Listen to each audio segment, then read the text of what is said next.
Welcome to the Little Bighorn battlefield, a place where history unfolded in a dramatic clash between cultures. In 1876, the Lakota, Cheyenne, and Arapaho warriors united to defend their lands against the invading U.S. Army. Led by Lieutenant Colonel George Armstrong Custer, the U.S. 7th Cavalry Regiment rode into battle with overconfidence. The battle raged for hours, with both sides fighting bravely for their beliefs and way of life. Custer's aggressive tactics ultimately led to his downfall and the annihilation of his regiment. The Battle of Little Bighorn was a devastating defeat for the U.S. Army and a turning point in the history of Native Americans. Today, the Little Bighorn battlefield is a sacred site where we can reflect on the tragic events of that day and honor the memory of those who fought.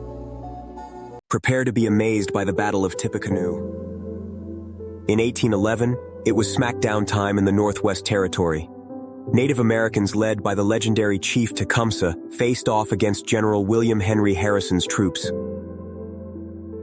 This battle was a pivotal moment in the fight for control of the region.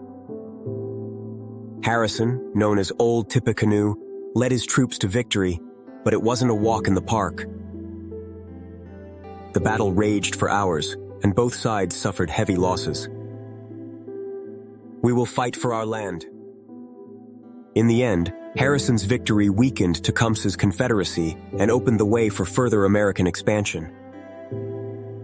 In the heart of the Rosebud River Valley, a storm is brewing. As dark clouds gather, tension fills the air. Sioux and Cheyenne warriors, their faces painted for battle, gather on the horizon. Their eyes are fierce, their hearts filled with determination.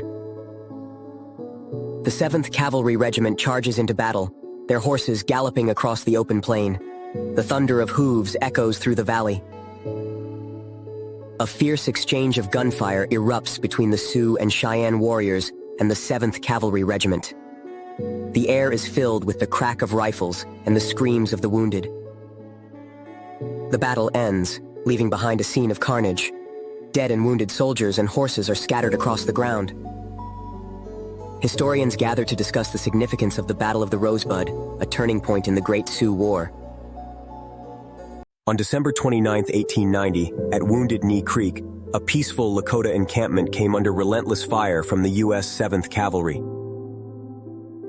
The Lakota were surrounded, outnumbered, and outgunned.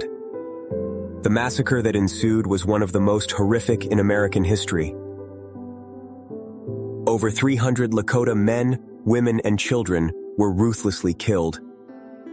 This tragedy marked a turning point in the relationship between Native Americans and the U.S. government. The Battle of Wounded Knee shattered the hopes of the Lakota and symbolized the brutal suppression of Native culture. Let's remember the victims of Wounded Knee and strive for a more just and equitable future.